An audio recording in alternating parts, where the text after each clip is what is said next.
Goal, nation's leading institute.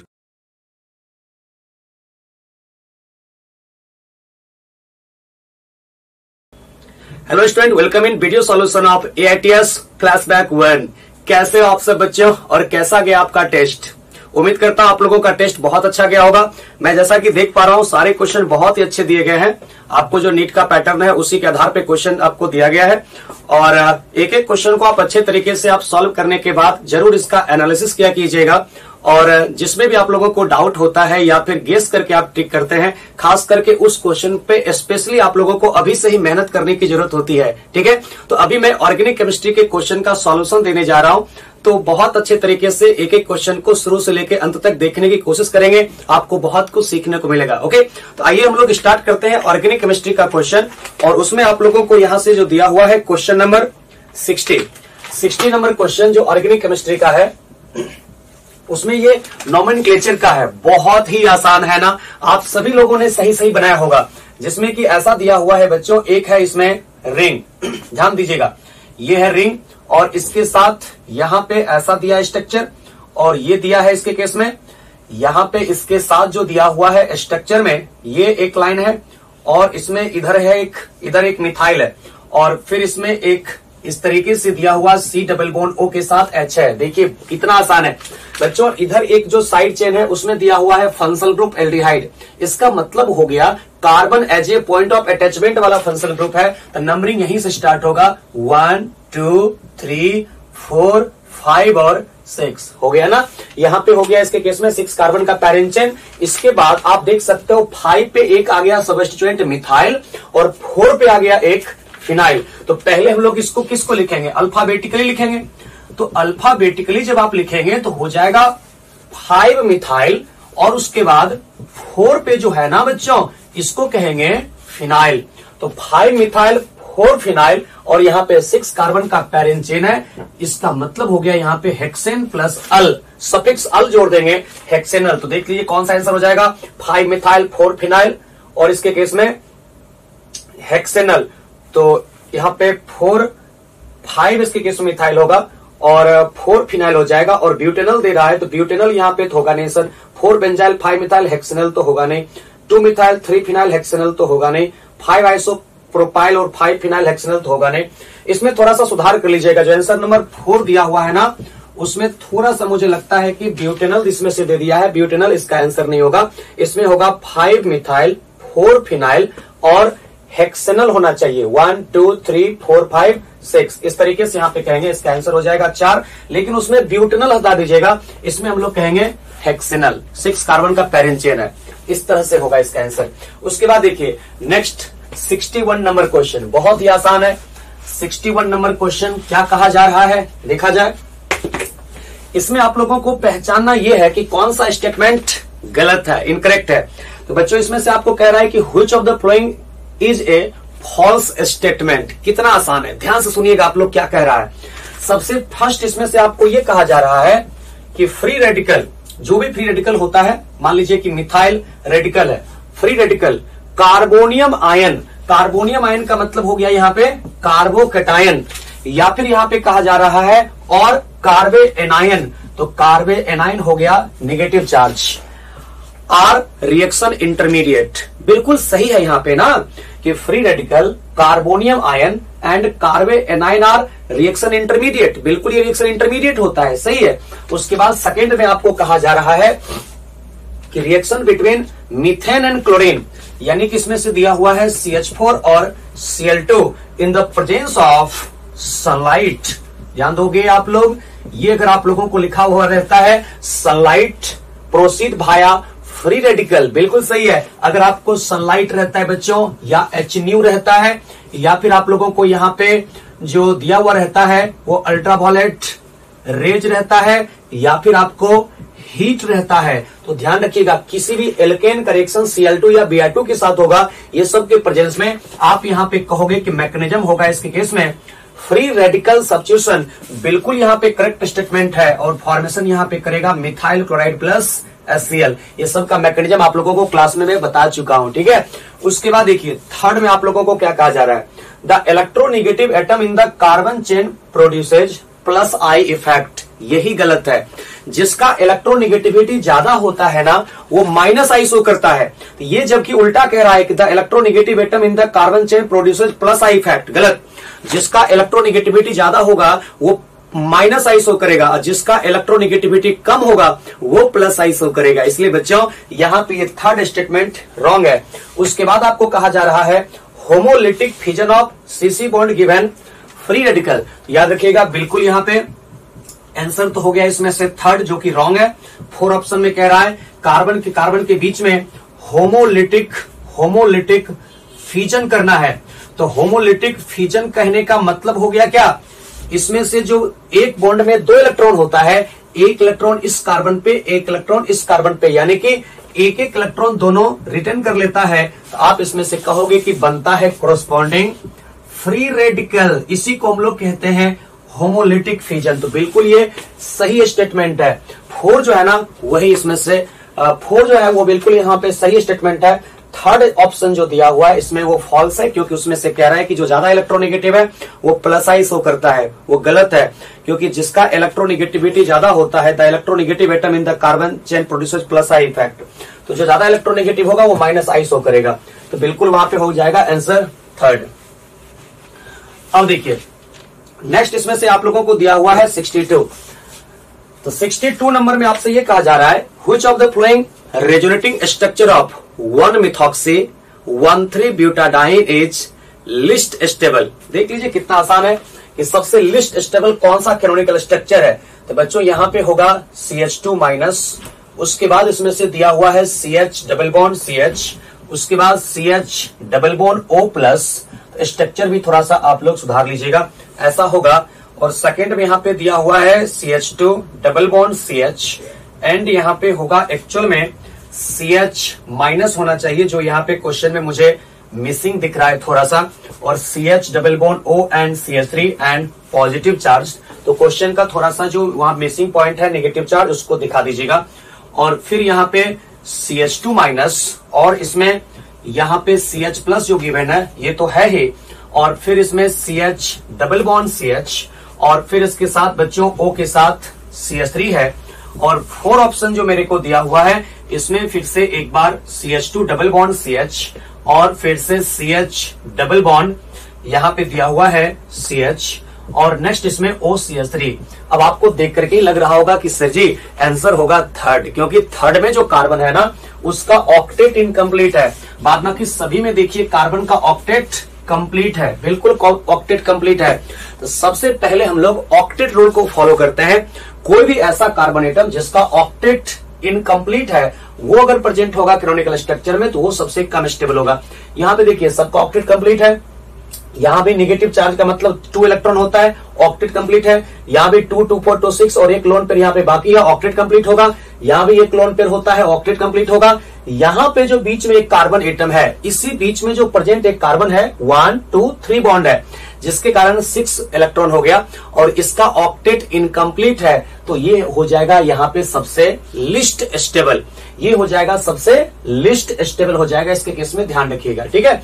और सबसे most stable की बातें करेगा तो 4 हो जाएगा, क्योंकि 4 यहाँ पे अनचार्ज है और सारे के सारे आप देख सकते हो ऑक्टेट भी कंप्लीट है, नंबर ऑफ पाई बॉन्ड भी 2 है, और यहाँ पे सबका ऑक्टेट कंप्लीट होने के कारण, अनचार्ज होने के कारण सबसे ज्यादा स्टेबल होगा 4, और ऑक्टेट इनकम्प्लीट होने के कारण सबसे लिस्ट स्टेबल यहाँ पे जो होगा बच्चों वो थर्ड होगा। ये उम्मीद करता हूं आपसे सही सही बिल्कुल क्वेश्चन बना होगा। ओके, तो ध्यान रखिएगा इसका आंसर 62 का आंसर थर्ड हो जाएगा, लिस्ट स्टेबल होगा ड्यू टू इनकम्प्लीट ऑक्टेट। उसके बाद देखिए 63 तो आपको डायरेक्ट यहाँ पे इंफॉर्मेटिव है, इसको याद रखना पड़ेगा कि which technique among the following is most appropriate in separation of mixture of 100 mg of पारानाइट्रोफिनॉल and picric acid. इसका आंसर होगा बच्चों यहाँ पे 4, और आंसर 4 यहाँ पे हो जाएगा प्रिपरेटिव TLC यानी कि थिन लेयर क्रोमेटोग्राफी। इसका आंसर जो होगा ना TLC, थिन लेयर क्रोमेटोग्राफी हो जाएगा, ध्यान रखिएगा। उसके बाद देखिए 64 बहुत ही आसान सा क्वेश्चन, बहुत ही आसान है ना। उम्मीद करता हूं आपने सभी कोई सही सही बनाया होगा। बिल्कुल कह रहा है कि covalent bond can undergo fusion in 2 different ways. बिल्कुल the correct representation involving a heterolytic fusion of CH3BRH। यहां पे हेट्रोलिटिक फ्यूजन यानी कि डिफरेंट तरीके से बॉन्ड का क्लीवेज। तो बच्चों क्या होगा, जो ज्यादा इलेक्ट्रोनेगेटिव है उसकी तरफ इलेक्ट्रॉन जाएगा यानी कि बनेगा Br माइनस, और जो कम इलेक्ट्रोनेगेटिव है उसके ऊपर बनेगा पॉजिटिव चार्ज यानी कि ये CH3 प्लस और Br माइनस बनेगा। बाद बाकी सारे ऑप्शन देख सकते हो गलत दिया हुआ है। यहाँ पे इसका जो 64 का जो आंसर होने वाला है वो हो जाएगा सेकेंड। इसमें यही पूछ रहा है किस डायरेक्शन में ओपन होगा, इधर उधर दिस दैट करके यहाँ पे समझाया गया है। तो यहाँ पे मिथाइल पे बनेगा कार्बोकैटायन और Br पे बनेगा निगेटिव चार्ज। इलेक्ट्रॉन का जो शिफ्टिंग का डायरेक्शन होगा कार्बन से ब्रोमीन की तरफ हो जाएगा, आंसर हो जाएगा 2। उसके बाद देखिए 65, कितना आसान सा क्वेश्चन आपको दिया गया है, लेकिन नीट में आया हुआ क्वेश्चन है ये, ठीक है, प्रीवियस ईयर में आया हुआ है। एक टर्सरी ब्यूटाइल कार्बोकैटायन। तो बच्चों सबसे पहली बात मुझे देखना पड़ेगा, ये जो हो गया ना इसके केस में, इसी को हम लोग यहाँ पे कहते हैं टर्सरी ब्यूटाइल कार्बोकैटायन। तो पहले तो मैं आपको कहूंगा कि सभी कोई नाम आप लोग जरूर याद रखा कीजिए। इसको कहते हैं टर्सरी ब्यूटाइल कार्बोकैटायन। उसके बाद आपको कह रहा है कि more stable then secondary butyl carbocation. तो सेकेंडरी ब्यूटाइल कार्बोकैटायन हम लोग इसको कहते हैं CH3CH प्लस एंड CH2CH3। इसी को कहा जाता है सेकेंडरी ब्यूटाइल कार्बोकैटायन। बिल्कुल। अब आप इसमें गौर से देखिए क्या होगा। सेकेंडरी ब्यूटाइल कार्बोकैटायन और टर्सरी ब्यूटाइल कार्बोकैटायन में पूछा जा रहा है कि ज्यादा स्टेबल होता है टर्सरी ब्यूटाइल कार्बोकैटायन। ऐसा क्यों, क्या रीजन है? ये जो कार्बोकैटायन है टर्सरी ब्यूटाइल कार्बोकैटायन वो मोर स्टेबल है। तो फर्स्ट ऑप्शन आपको कह रहा है plus are effect of methyl group, गलत है। आपको पता है ये प्लस आर तो शो नहीं कर सकता है। प्लस आर वो शो करता है जिसके फर्स्ट एटम पे या तो लोन पेयर होता है या नेगेटिव चार्ज होता है। तो ना ही यहाँ लोन पेयर है फर्स्ट एटम पे मिथाइल में और ना ही नेगेटिव चार्ज है, इसलिए प्लस आर तो होगा नहीं। माइनस आर भी नहीं हो सकता है। माइनस आर तब होता है जब वहां पे हेट्रो एटॉमिक मल्टीपल बॉन्ड, जैसे कि C double bond O, N double bond O, S double bond O, C triple bond N ऐसा होता है। और यहाँ पे केटाइन होता है तो है नहीं कुछ। तो प्लस आर माइनस आर कुछ भी शो नहीं करता है मिथाइल। उसके बाद कह रहा है कि थर्ड में हाइपर कंजुगेशन, बिल्कुल सही है, क्योंकि अल्फा हाइड्रोजन का संख्या यहाँ पे कितना है बच्चों, यहाँ पे है 9 और इसमें अल्फा हाइड्रोजन का संख्या कितना है 3 + 2 यानी कि 5। यानी कि आप जानते हो कि कार्बोकैटायन का स्टेबिलिटी जो होता है वो डायरेक्टली प्रोपोर्शनल होता है number of alpha hydrogen atom. जिसमें number of alpha hydrogen atom ज्यादा होता है तो ड्यू टू हाइपर कंजुगेशन ये मोर स्टेबल होता है, ये लेस स्टेबल होता है। तो ये थर्ड ऑप्शन कह रहा है कि ड्यू टू हाइपर कंजुगेशन सही स्टेटमेंट है। उसके बाद -I effect of methyl group, क्या लगता है आपको ये सही है? क्योंकि ये +I शो करता है, -I तो बिल्कुल नहीं शो करता है बच्चों। तो यहाँ पे फोर्थ ऑप्शन भी गलत दिया हुआ है। तो यही कह रहा है tertiary butyl carbocation is more stable then secondary butyl carbocation because of which of the following? +R effect of methyl group, wrong है।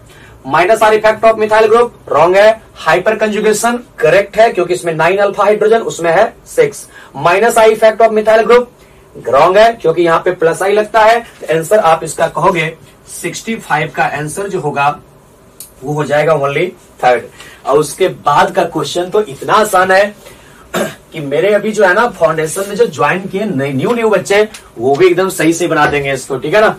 तो देखिए अभी आपको यहाँ पे 66 नंबर का क्वेश्चन इसमें पूछा रहा है हाइब्रिडाइजेशन। इस पे ये CH3 है और उसके बाद एक यहाँ पे कार्बन जी है और कार्बन के साथ यहाँ पे हाइड्रोजन भी है और फिर बच्चों यहाँ पे C डबल बॉन्ड C है और इसके साथ यहाँ पे जो अटैच्ड होगा H यहाँ पे होगा, उसको थोड़ा करेक्शन कर लीजिएगा, ठीक है।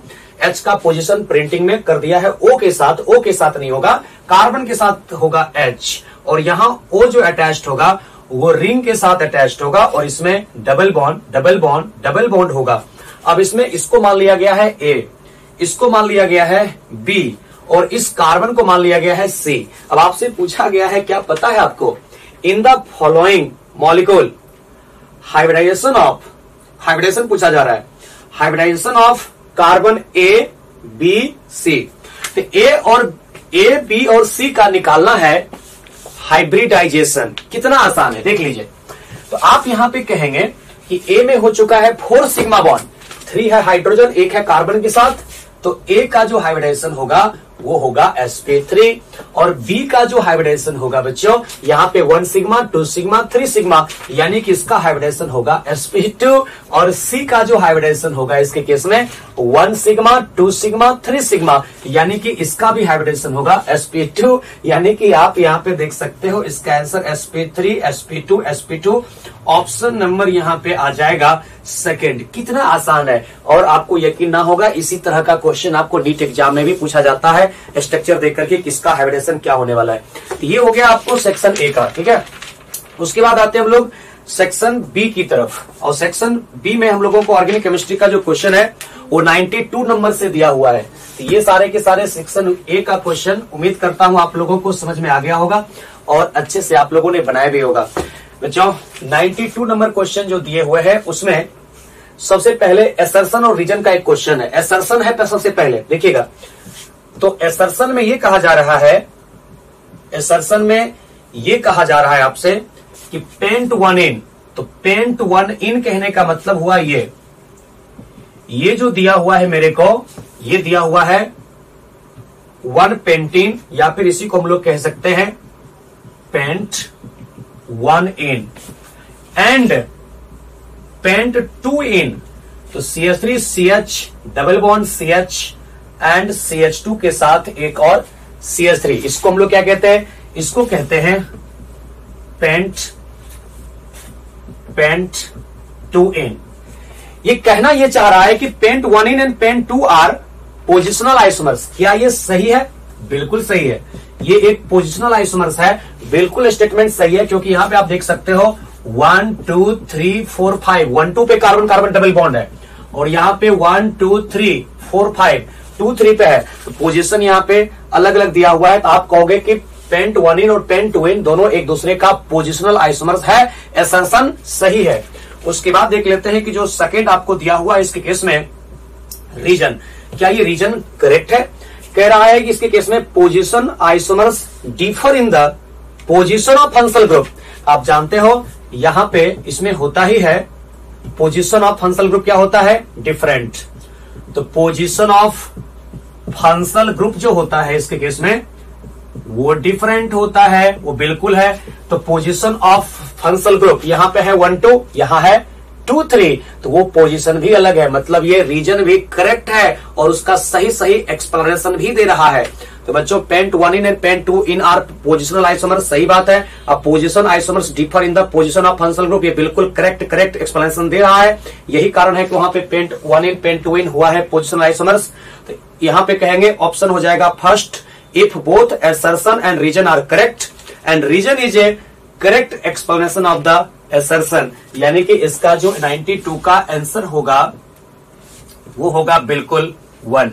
देख लीजिए कितना आसान सा क्वेश्चन है, ठीक है, ये 1 हो जाएगा। उसके बाद आते हैं 93। तो 93 नंबर क्वेश्चन आपको ये दिया हुआ है आइसोमेरिज्म से, ठीक है, कितना आसान है। तो 93 में सबसे पहले ये मैचिंग वाला क्वेश्चन है। तो ए नंबर में ये पूछा जा रहा है कि जो दिया हुआ है मेरे को CH3 C double bond OOH, और ये दिया हुआ है एक H C double bond O के साथ OCH3, आपको पहचानना है कि ये दोनों एक दूसरे का कौन सा आइसोमर्स है। तो पहले काउंट कर लेते हैं, 2 कार्बन यहां भी, 2 कार्बन यहां भी, 2 ऑक्सीजन यहां भी, 2 ऑक्सीजन यहां भी, 3+4 हाइड्रोजन यहां भी, 4 हाइड्रोजन यहां भी। फॉर्मूला सेम है, आइसोमर्स है। यहां पे है कार्बोक्सिलिक एसिड और यहां पे है ईस्टर, मतलब इसको हम लोग यहां पे कह सकते हैं ये जो आइसोमर्स है ना वो है फंक्शनल आइसोमर्स। बिल्कुल ये दोनों एक दूसरे का फंक्शनल आइसोमर्स है। उसके बाद देखिए बी जो दिया हुआ है, एक दिया हुआ है मेरे को 1 ब्यूटेन, तो CH3 CH2 CH double bond CH2 and CH3 CH double bond CH and CH3, इसको कहते हैं 2 ब्यूटेन। तो 1 ब्यूटेन 2 ब्यूटेन एक दूसरे का कौन सा आइसोमर्स, इसको हम लोग यहां पे कहेंगे पोजिशनल। आप देख सकते हो पोजिशन का डिफरेंस है यहां पे, इसको कहेंगे पोजिशनल आइसोमर्स। क्यों? क्योंकि यहां पे जो कार्बन कार्बन डबल बॉन्ड है ना बच्चों 1 2 पे है, और यहां पे कार्बन कार्बन डबल बॉन्ड जो है ना वो 2 3 पे है, तो पोजिशनल हो गया, बिल्कुल सही है। इसके बाद सी में आप देखोगे डाई इथाइल ईथर, तो डाई इथाइल ईथर हो गया इस तरीके का स्ट्रक्चर, इसको कहते हैं डाई इथाइल ईथर एंड उसके बाद कह रहा है कि मिथाइल प्रोपाइल ईथर। तो एक तरफ आप मिथाइल लिखो, दूसरे साइड आप प्रोपाइल लिखो। इसको हम लोग यहाँ पे क्या देखते हैं बच्चों, इसके लेफ्ट में 2 कार्बन, इसके लेफ्ट में 1 कार्बन, इसके राइट में 2 कार्बन, इसके राइट में 3 कार्बन। इस प्रकार के जब एल्काइल का अलग अलग होता है अरेंजमेंट, अगर किसी डाइवैलेंट फंक्शनल ग्रुप के दोनों साइड कार्बन का अरेंजमेंट अलग अलग होता है, तो इसी को यहाँ पे हम लोग कह देते हैं मेटामर्स। एनसीईआरटी का डायरेक्ट क्वेश्चन है, इसको कहते हैं मेटामर्स। और उसके बाद यहाँ पे जो दिया हुआ है डी ऑप्शन में, वो ऐसा दिया हुआ है ब्यूटेन। ब्यूटेन कहने का मतलब ये नॉर्मल ब्यूटेन की बात कर रहा है, ये दिया हुआ है ब्यूटेन, बिल्कुल। और इसके बाद एक मेरे को दिया हुआ है 2 मिथाइल प्रोपेन। अरे वाह, बहुत आसान है। एंड 2 मिथाइल प्रोपेन कहने का मतलब आइसोब्यूटेन, इसी को हम लोग कहते हैं आइसोब्यूटेन कहते हैं। देखो बच्चों, इसमें number of carbon atom in parent chain क्या हो गया, अलग अलग 1 2 3 4 कार्बन। और इसमें देखिए 1 2 3। और आपको पता है जब number of carbon atom in parent chain अलग अलग होता है उसको कहा जाता है एक दूसरे का चेन आइसोमर्स। तो यहां पे ये जो है ना, दोनों एक दूसरे का चेन आइसोमर्स है, तो ध्यान रखिएगा। तो फर्स्ट वाले हो गए उसके केस में एसिटिक एसिड यानी इथेनोइक एसिड और methyl formate functional isomers, 1 butane 2 butane positional isomers, और डाई इथाइल ईथर और मिथाइल प्रोपाइल ईथर मेटामर्स, और ब्यूटेन और आइसोब्यूटेन ये हो गया एक दूसरे का इसके केस में चेन आइसोमर्स। आप साफ साफ देख सकते हो, इसका मैचिंग देख लो, आंसर कौन सा आता है, आंसर आ जाएगा इसमें फर्स्ट। यही आपको मैचिंग करना था। तो ए का हो गया पी, बी का हो गया आर, सी का हो गया क्यू और डी का हो गया एस। बात खत्म, कितना आसान है। उसके बाद देखते हैं अब हम लोग 94 नंबर क्वेश्चन। बहुत ही आसानी से हम लोग सारे क्वेश्चन को सॉल्व कर सकते हैं। उम्मीद करता हूं आपको ये सारे क्वेश्चन सही सही बना होगा और आप इसी कॉन्सेप्ट को अच्छे तरीके से होल्ड करेंगे एग्जाम तक। इसी सब पैटर्न के आधार पे क्वेश्चन भी आएगा नीट में, ठीक है। ओके, 94 नंबर में आपको कह रहा है स्टेटमेंट है, स्टेटमेंट 1। स्टेटमेंट 1 ये कहा जा रहा है कि aniline is a better nucleophile than anilinium. बच्चों, अगर न्यूक्लियोफिलिसिटी की ऑर्डर की बातें कर रहा है तो यहां पे कह रहा है कि ये है एनिलीन, इसको हम लोग कहते हैं एनिलीन, और इसमें एक H+ को ऐड कर दिया है। तो जब एक H+ को ऐड कर दिया तो ये बन गया NH3+, इसको यहां पे हम लोग कहते हैं एनिलीनियम। तो इस दोनों में कौन स्ट्रॉन्ग न्यूक्लियोफाइल है, तो स्वाभाविक सी बात है यहां पे तो पॉजिटिव चार्ज आ गया, इसी के पास लोन पेयर है, तो एनिलीन ज्यादा अच्छा न्यूक्लियोफाइल होगा। ये बिल्कुल सही स्टेटमेंट है। तो aniline is better nucleophile than anilinium ion, ये स्टेटमेंट करेक्ट है। और इसके बाद आपको दे रहा है स्टेटमेंट 2। स्टेटमेंट 2 कह रहा है कि anilinium ion has positive charge, ये भी सही है क्योंकि एनिलीनियम का मतलब ही होता है इसके केस में एनिलीन के ऊपर एक H+ को ऐड करेंगे, पॉजिटिव चार्ज हो गया। तो स्टेटमेंट 1 भी सही है, स्टेटमेंट 2 भी सही है। तो aniline is better nucleophile than anilinium ion, बिल्कुल correct. Anilinium has positive charge, ये भी सही है। तो यहां पे इसका आंसर हो जाएगा 1, आंसर 1 आएगा, यानी both statement 1 and 2 are correct, दोनों यहां पे सही है स्टेटमेंट। बच्चों, उसके बाद देखो 95 ऑर्गेनिक केमिस्ट्री का लास्ट क्वेश्चन है। यहां तक आप लोग अच्छे तरीके से देखें तो अच्छे से आपको कुछ ना कुछ सीखने को यहां पे मिलेगा। लास्ट क्वेश्चन बहुत इंपॉर्टेंट है। तो 95 नंबर क्वेश्चन जो दिया हुआ है, ट्रांस 2 ब्यूटेन। देखो बच्चों, ट्रांस 2 ब्यूटेन आपको यहां पे दिया हुआ है और इसका करना है ब्रोमिनेशन। तो कह रहा है कि trans 2 butene on reaction with Br2 gives meso 2,3 dibromo butane. देखते हैं क्या होता है। बच्चों, सबसे पहली बात तो आप ध्यान रखना कि जब हम लोग ट्रांस का करते हैं, यहां पे ट्रांस 2 ब्यूटेन का करते हैं ब्रोमिनेशन, तो कोई भी एल्कीन हो, एल्कीन का अगर हम लोग करते हैं Br2 के साथ रिएक्शन तो वहां पे बनता है यहां पे साइक्लिक ब्रोमोनियम आयन इंटरमीडिएट। और होता है इसके केस में, सबसे पहली बात आपको ध्यान रखना है, एंटी एडिशन, बिल्कुल सिन नहीं होता है। सिन एडिशन तो बिल्कुल नहीं होता है, आप लोग पढ़े होंगे, बिल्कुल एंटी एडिशन होता है। और उसके बाद आपको ध्यान रखना है, इसमें ट्रिक बताता हूं। ट्रिक ये है कि ट्रांस के लिए आपको लेना है माइनस साइन, बिल्कुल ट्रांस के लिए माइनस साइन, और एंटी के लिए लेना है माइनस साइन। अब माइनस माइनस क्या हो गया, प्लस। यानी प्लस कहने का मतलब हो गया ये जो दो कार्बन एटम है ना, तो दो कार्बन एटम का हॉरिजॉन्टल लाइन पे जो एडिशन होगा वो सेम साइड से होगा।